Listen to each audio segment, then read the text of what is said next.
Hedera has some major developments this week in traditional finance, Internet of Things, gaming, refi, sports, and yes, the HBAR is moving.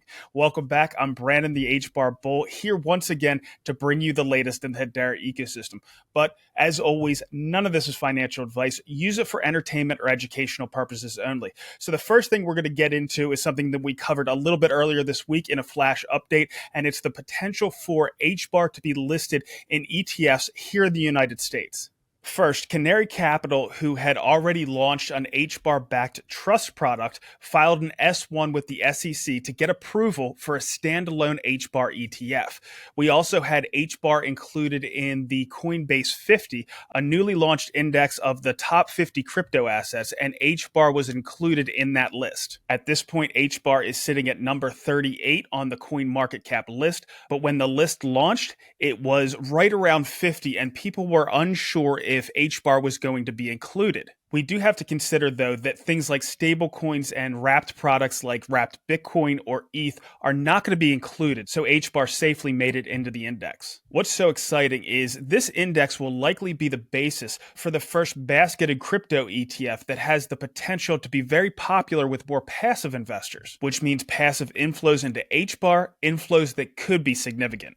Now, this certainly doesn't mean that an American ETF with HBAR included is imminent, but we're absolutely moving in the right direction, and it's a space to keep an eye on, especially as we move into a bull market.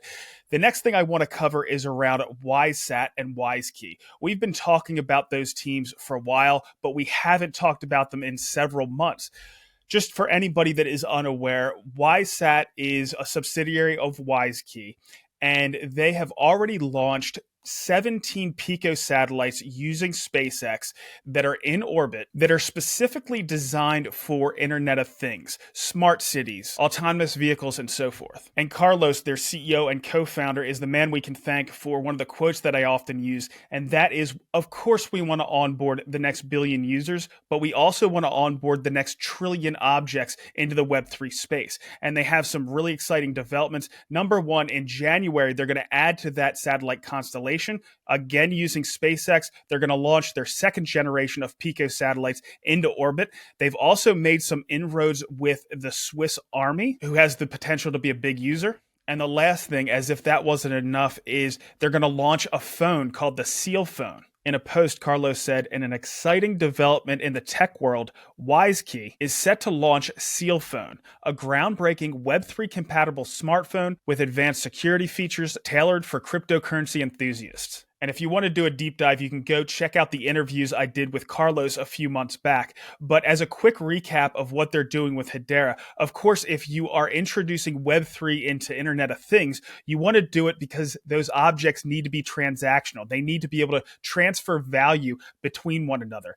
And what WiseSat is doing is they're launching a token on Hedera called Sealcoin. And that's going to be the medium of exchange for these potentially trillions of objects in the space. It's going to be fantastic to watch, and obviously they're making great strides in that direction. All right, so let's move from some of the serious stuff into some more fun stuff, and that's in the gaming space. We're going to move over to one of my favorite games in the space. Well, I am one of their advisors, but I absolutely love what they're doing, and that's Earthlings. They have something that has really shown me the power of in-game assets, and it's just launched publicly. They've had it in test mode here for a while, but it's launched publicly, and I had to get Patrick back from the Earthlings team to tell us all about it. Patrick, welcome back. Thanks for hopping on. Thanks for having me again. All right, so I'm going to jump right into these questions. You guys are doing some amazing work, and that just continues. Now, I completely jumped the gun the last time we were talking about Sidekick Games and Steamrunner because you had put your game Steamrunner into the app stores, and I saw it was playable, so I was talking about it publicly, but you guys really weren't ready for the launch yet. You were just testing some things out. But now the Web3 Hedera-enabled version is launching. Can you explain what's been added in this new launch?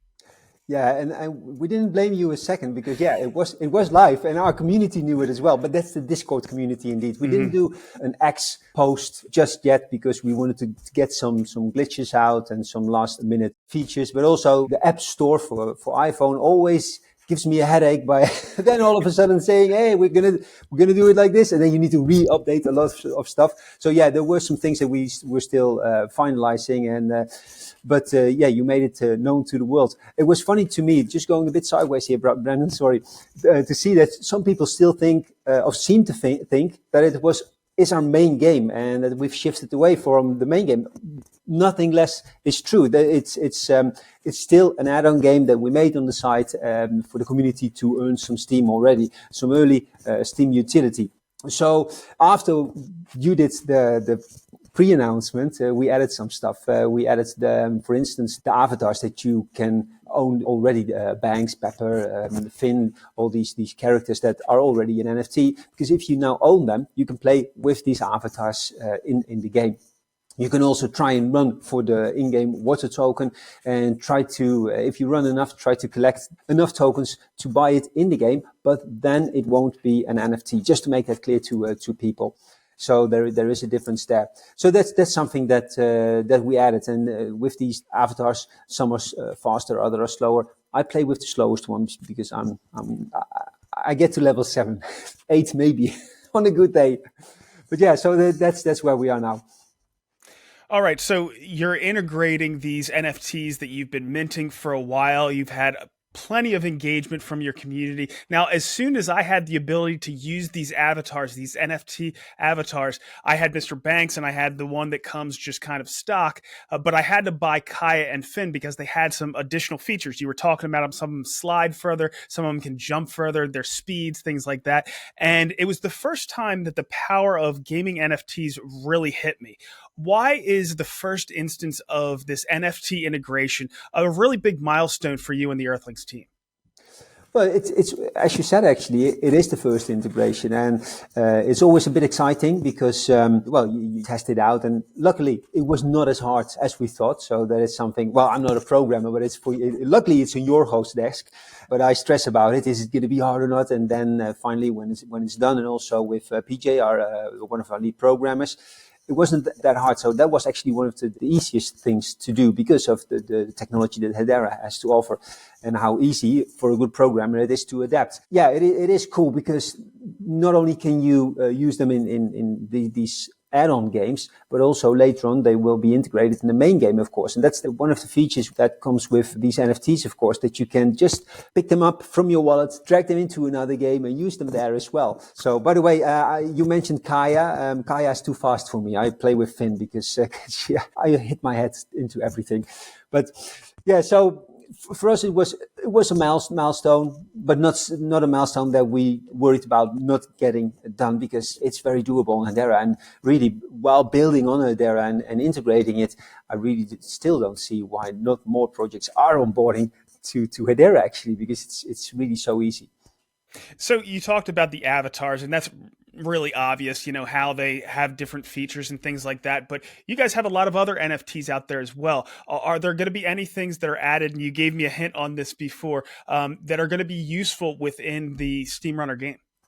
Yeah, actually, the chicken is still one of my biggest love NFTs. I already actually accidentally played I got a free drop in my account, but I think I said it's so that it only drops.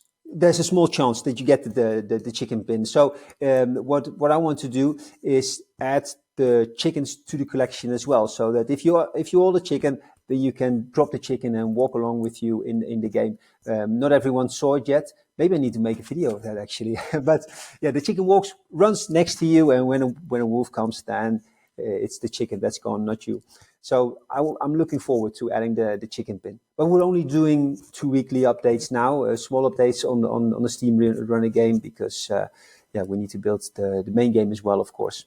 Yeah, and to give people an idea, it's kind of a maze that you have to run through. You're collecting tokens, you're avoiding different obstacles, but the other big challenge there is you're running away from wolves. So if the wolves get you, you die. But if you have the chicken with you, they're going to take the chicken instead of you, and you can continue on with the game. So that's pretty cool as well. Now, these sidekick games, it seems like it's becoming a bigger part of your vision, but at the same time, you're working very hard on the main game, the gaming metaverse. But what is your sidekick strategy look like for the future? Yeah, we are already looking into releasing more games, and we actually partnered with a small indie studio to do so that we don't have to put our resources in these games, but still being able to throw them out.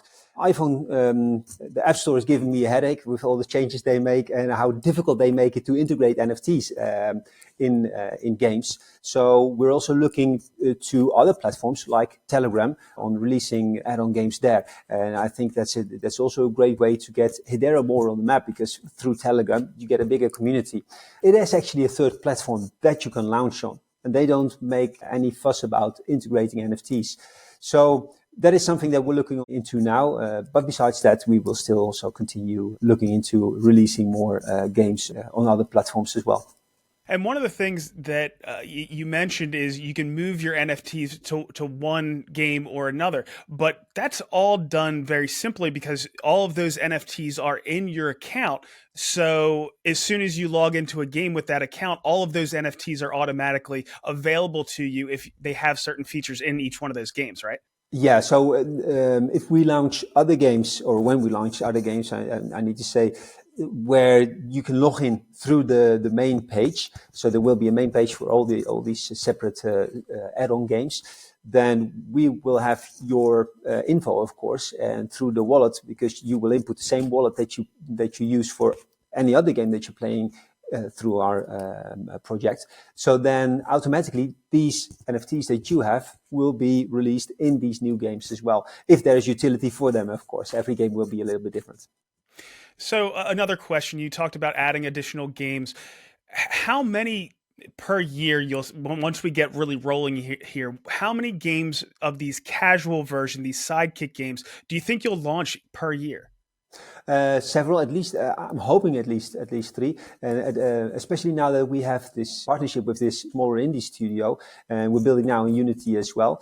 So tell it to Basil from Legend of the Past. We had some nice talks about that. Love the guy, and he's a diehard Unity fan. And I think, by the way, for mobile games, you need to stick with Unity. So Basil, this one is for you. So yeah, we're planning to release about 3 games per year, while still continuing building Earthlings, like the main game. But as said, what we're doing, we're working together with a studio so that we don't have to pull our people away from the main game, Earthlings Land. All right, sounds good. Patrick, is there anything else you'd like to pass on before we let you go?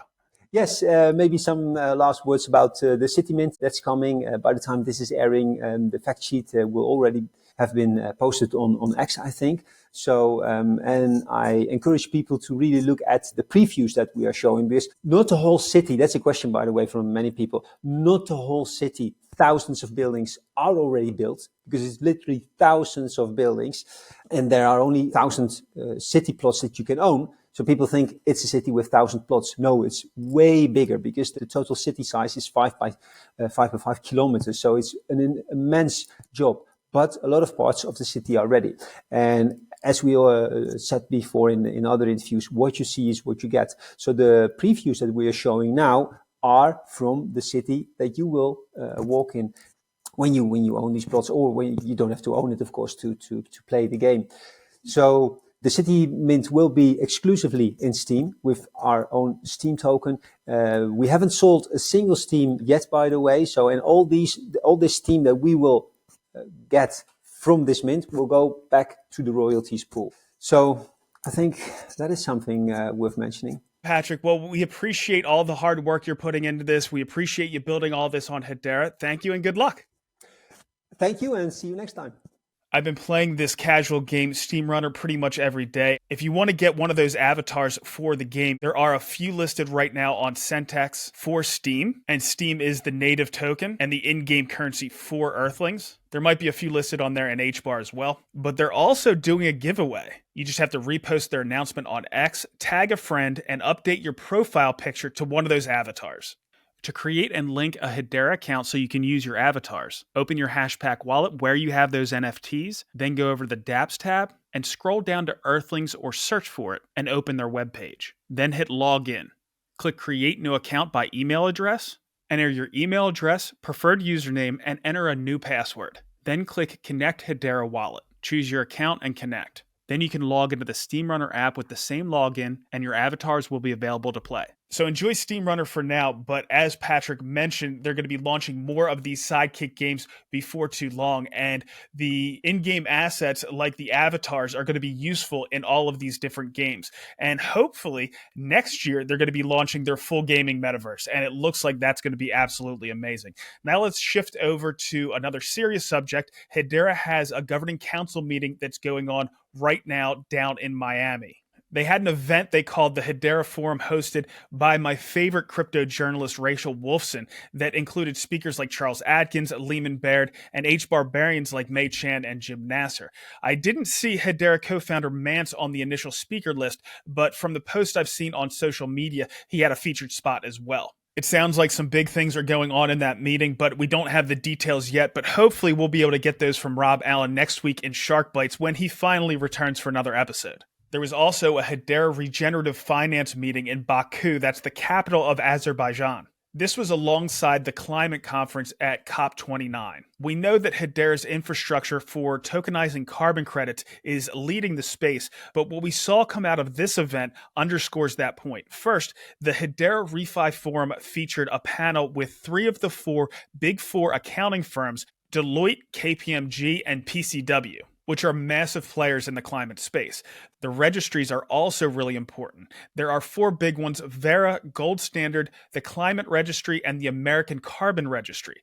Verra joined Wes Geisenberger, the head of the Sustainable Impact Fund at the HBAR Foundation, on another panel at this Hedera Refi Forum, so we're seeing good traction there as well. And finally, we had another good piece of news coming out of this vertical with the launch of Guardian V3. Now, I'm not sure exactly what version 3 is going to include, but hopefully it addresses some of the issues that Matt Smithies from Dovu was talking about just a few weeks ago.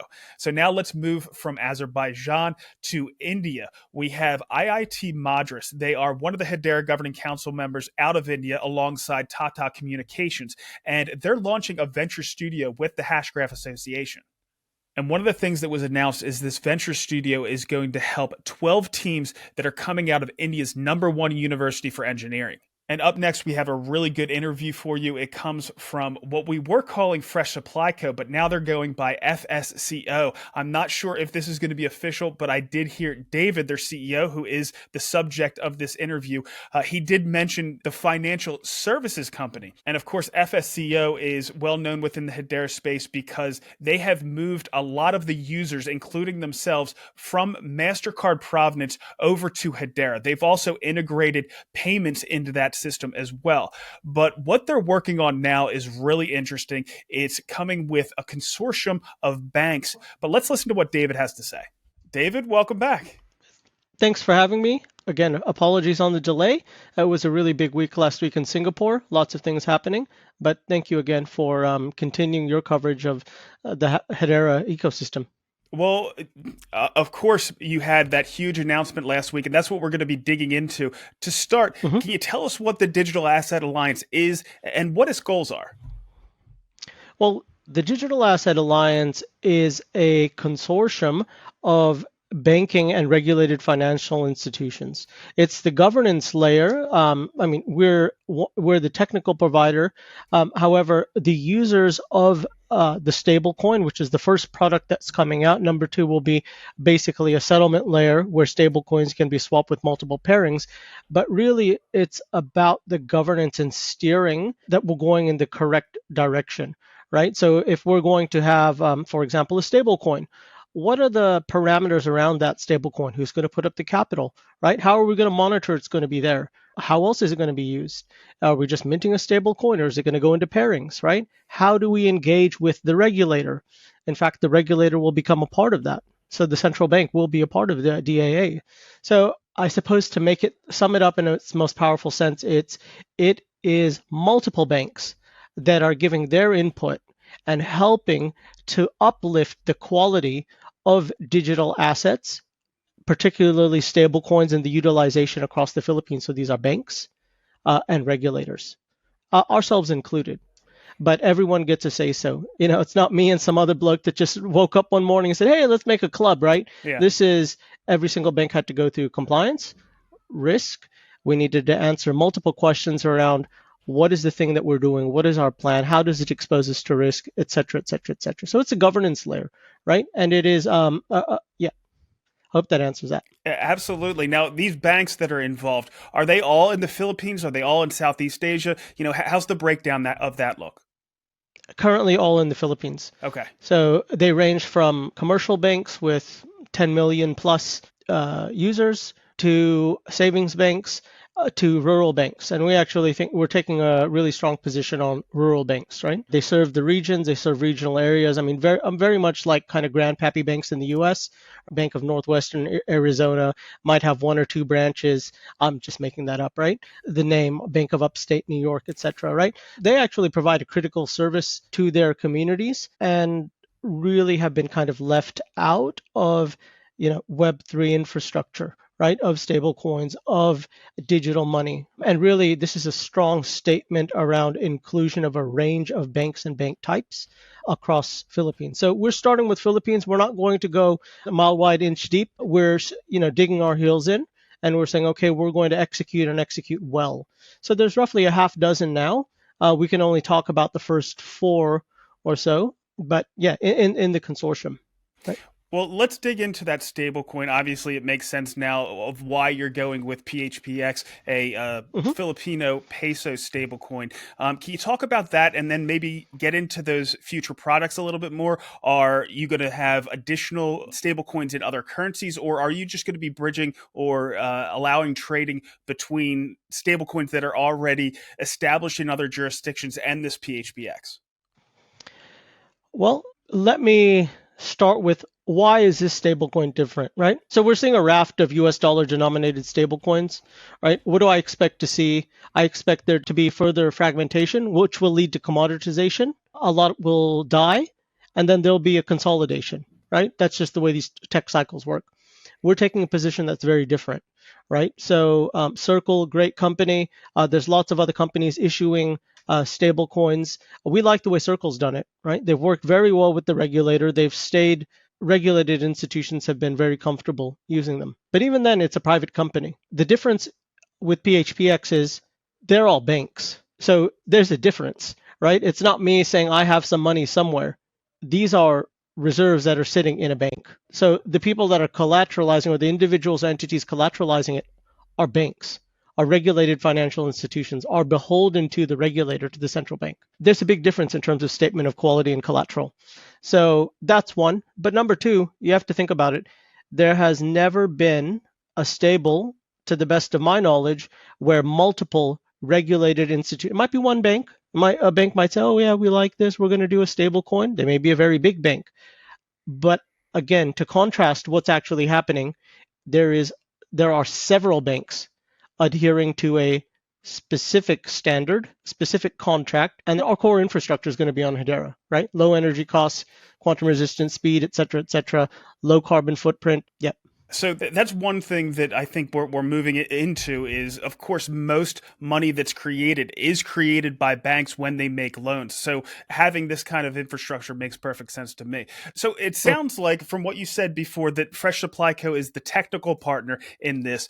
But these banks that you're mentioning, are they fairly confident in the product market fit for this stablecoin and the other products you have coming down the line?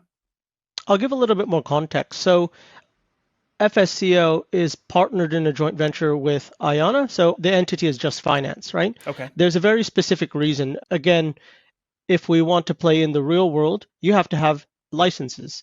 So electronic money licenses, virtual asset licenses, remittance agent licenses, payments licenses. So we have all those, right? So as a result, we can play or we can interact with regulated financial institutions. So let me zoom out. This is important post-election. All right. This is not about getting political, but President-elect Trump has made a very clear statement around CBDCs.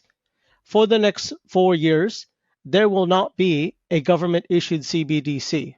What he's basically saying is it's going to be private sector, not public sector, and it will not be central banks or governments issuing central bank digital currency, at least not to retail.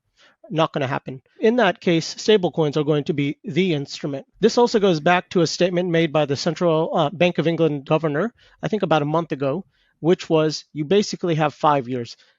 Private sector has 5 years to work on commercialization of stablecoins as digital money. If you fail, we will come in and do retail CBDCs, right?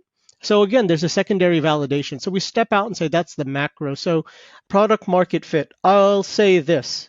There have been multiple attempts by the banks individually to launch stablecoins, and they failed. They have not been successful. So, I mean, we talk about things like network effect, right? We think about acceptance. We think about, okay, well, if it's just one bank using it, that's not that exciting. That happens all the time. But if we have multiple banks using it, it starts to become interesting, especially when they collectively service, say, 20 plus million customers right now, right? So, again, when it comes to product market fit, we are seeing a maturation and we are seeing the macro sort of events support that it will be private sector. Now, who in the private sector is going to be issuing the stable coins? We think it's going to be banks. Trillions with the TR, trillions of dollars move through the traditional finance system every day. Comparatively, the market cap for stablecoins is small for now, 160 billion US. What we're doing is we're bringing the ability to mirror that traditional fiat with high quality collateral and allowing that to move around in a unified ledger in a consistent way across regulated financial institutions. So I would say that the banks are full of smart people. They know that product is coming. Which product? Is it going to be CBDC? I've spoken to Australian banks here. Is it going to be CBDCs or is it going to be stable coins? Well, Trump won. It's going to be stable coins at least for the next 4 years, right? That will be the preferred instrument. Maybe it'll be different in the EU. Weird things happen in the EU, right? Good for them, right? They have a different kind of regulatory framework in terms of wholesale settlement. Stable coins are coming. What does that look like across a country or territory? And being able to adhere to a specific standard where it's interoperable between banks and allows them to, number one, more cheaply and easily move money. Number two, be able to actually participate in these forex pairings, right? Because it's a very big remittance market. So I think it's number 3 globally. So there'll be China, India, and number 3 is Philippines. There's about 40 billion US dollars that are coming in from a range of different currencies, whether it's South African Rand, AED, AUD. So that's one of the pairings that we'll very soon support. AUD, PHP, JPY, PHP, right? So back to the term product market fit, that will be the preferred instrument for the next 4 years. I don't think there's we see it in Australia too. Random banks they may be big banks, they just issue their currency. So what? So, if it's going to be used across a network of banks for specific use cases, one of those being interbank settlement, right? And number 2 being remittance and the ability to provide this is the last piece, a foreign currency deposit type product, we'll be working closely with the regulator on that. All right, understood. Now, I want to bring this back to Fresh Supply Co. Is Fresh Supply going to use this PHPX in other parts of their business, or is this kind of a new thing that you're expanding into? So FSCO, we prefer the term FSCO. FSCO will be partnering on the PHPX side. Initially, it's about focus on the Philippine market. Now, we will, and I can't say too much yet, there will be other currency pairings. So how we roll that out, I would say there will be some overlap into other parts of the business, but we will do it in a controlled way, right?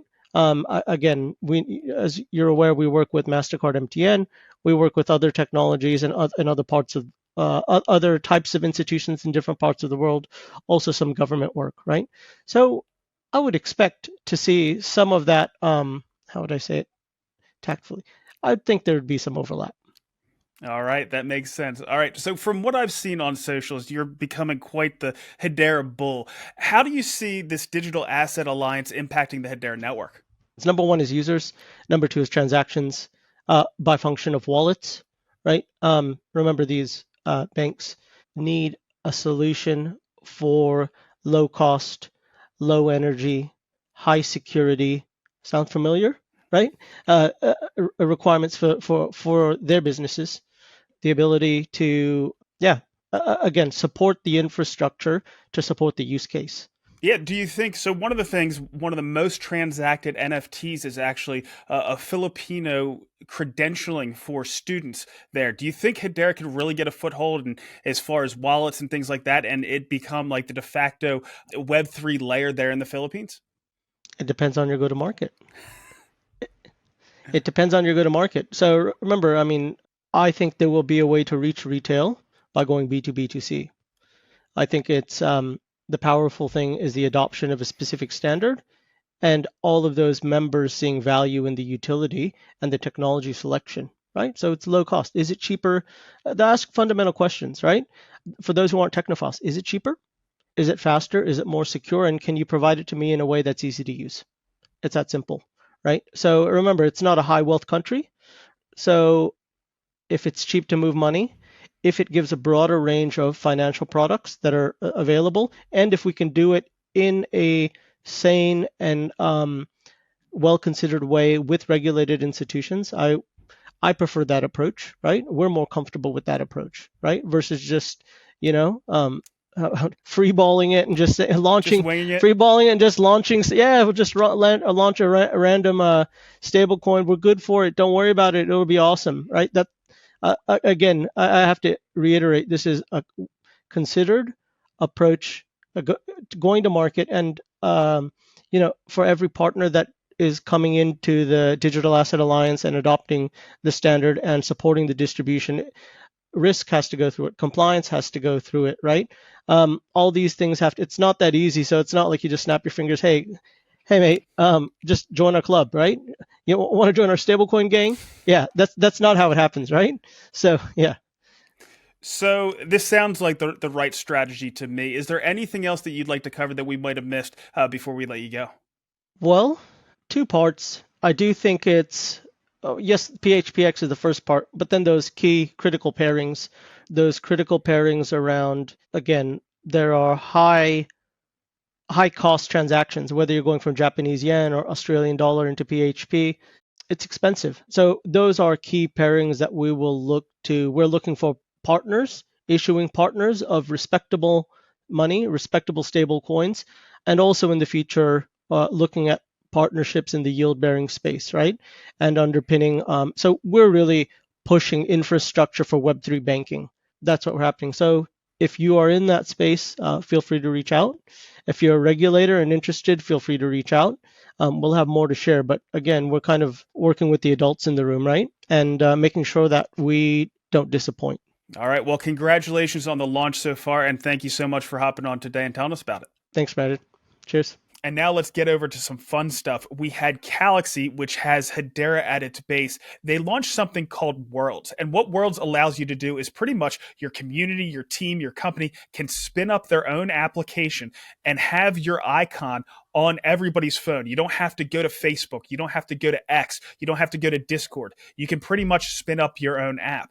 And the first one we did that with is called KC Social for Karate Combat. Now, you guys know I'm a huge fan of Karate Combat, and Calaxy and Karate Combat asked if I would participate in this, and Calaxy was nice enough to throw some tokens my way for that, which is nice considering I'm no longer getting support from the HBAR Foundation. But these worlds are absolutely amazing. We already have a couple hundred people in the KC Social world. We ran a competition for the best Karate Combat Kickback 3 analysis for a chance to win a trip, lodging, and a ticket to KC51 down there in Miami. We even did a live stream directly in the app for Kickback number 3. There's a chat and a message board where we've been running polls and generally just engaging with the Karate Combat community. I was really stoked to see Owen Chelmy, one of the great fighters there at Karate Combat, join and make a post. So if you are a Karate Combat fan, join up with the rest of the fans in KC Social today. And as we're talking about Karate Combat and Kickback number 3, I just want to touch real quick on the continued growth that we're seeing out of Karate Combat.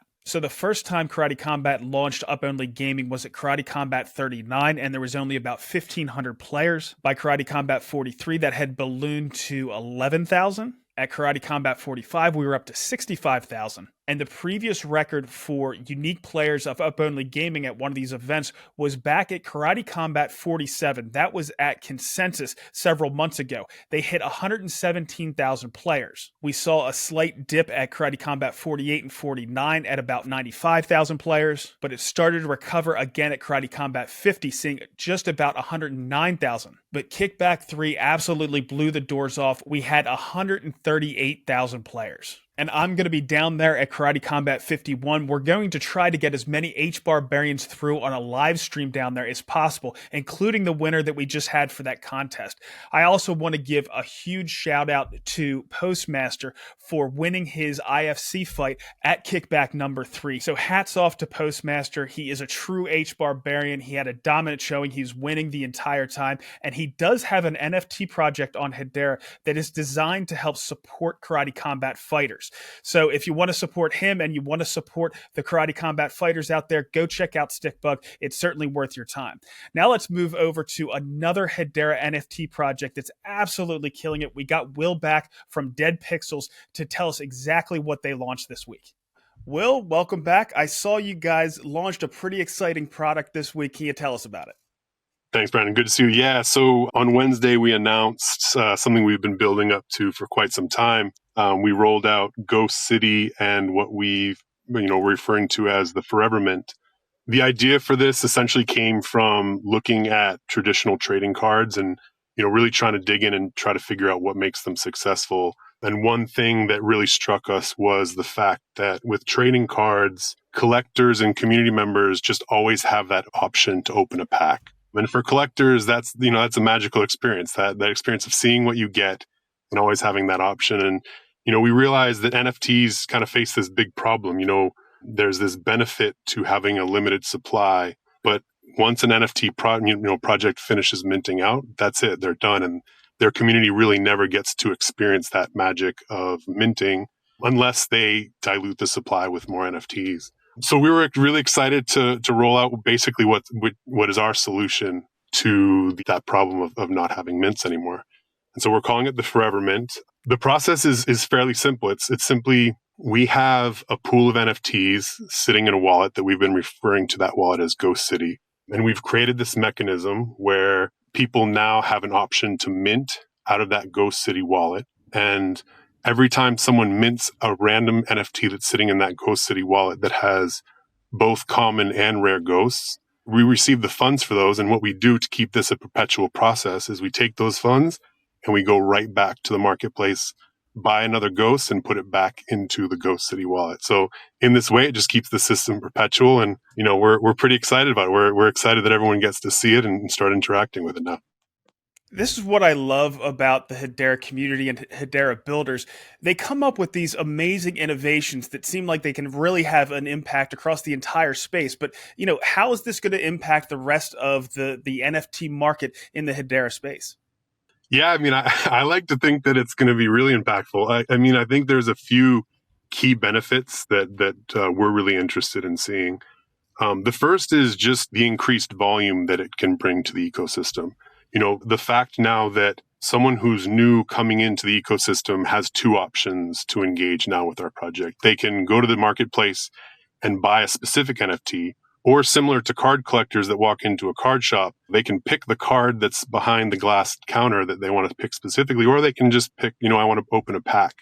And so now for NFTs, people have that option. And so you're potentially increasing the pool of participants, which is good for volume. But then an interesting dynamic to this is because we're having this dynamic that's going to be perpetual, every time someone engages with the Forever Mint, we then have to go back to the marketplace and buy another NFT to put back.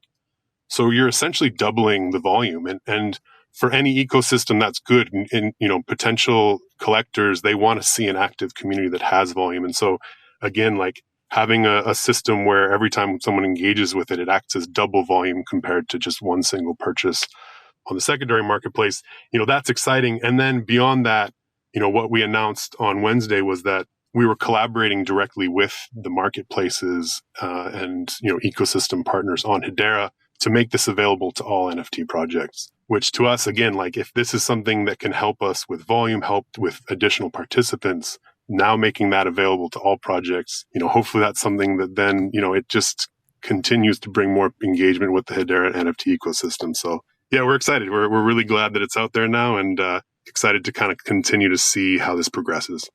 Oh, that's good. Sharing it with the rest of the community. We're all in this together and pulling in the same direction. Again, thank you so much for coming up with this innovation. I think you're on the right track. And as we continue to see this kind of stuff in the Hedera NFT space, I think it's just going to attract more and more people. Thanks for hopping on and telling us about it. Appreciate it, Brandon. So I talked about it last week that I created a physical dead pixel and then I Twidgetized it. I posted it around Halloween, but I wanted to do that again. And I asked which dead pixel, which ghost should I Twidgetize out there? And the first one I'm going to do is well-deserved. It is from CoinMan. So again, I'm going to create one of those physicals based off of CoinMan's ghost, and I'm going to Twidgetize it and send that NFT to CoinMan. So another thing that was noted by the community is Charles Hoskinson. He is the founder of Cardano. He pinged Leemon Baird. He wants to get in touch. Now, Charles hasn't always been the biggest fan of Hedera, especially when it was not open source, but it is open source now. So I'm not sure why he wants to get in touch with Leemon, but Leemon replied to him. So we're going to see what's going to come out of that in the weeks and months to come. I am curious and interested to see what comes out of that relationship. Another thing that I want to touch on is the Citadel wallet passed its security audit. So we're one step closer to getting these Hedera native hardware wallets out to our community. Compliments to Andy for pushing this through.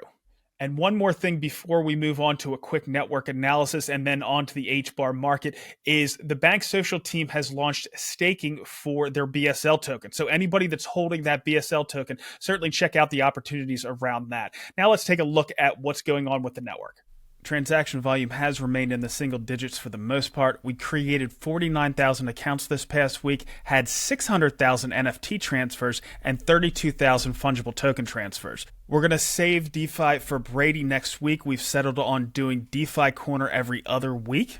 Looking at the HBAR and crypto markets, Bitcoin is up just about 1% on the day and 17% on the week to just over $90,000. HBAR is up 5.5% on the day to just over 7 cents at the time of recording, which is good for a 34% gain on the week. We've been moving pretty freely through 7 cents, so I would look to 6.3 to 6.4 cents for support and to 8 cents for resistance. As with every cycle, Bitcoin breathes in the capital and breathes it out into the alts, and this is likely to happen several times with different types of tokens, memes, utility, DEX tokens, and many others catching the upswing at different times. Crypto markets move in phases. And looking forward to next week, we're going to get Uphold on. We're also going to get Rob back finally for Shark Bites. As I mentioned, we're going to get Brady back to go through DeFi Corner. And I think I'm going to try to reach out to Carlos from WiseKey to get an update on the things that we talked about today. That's all we have. We'll see you next week.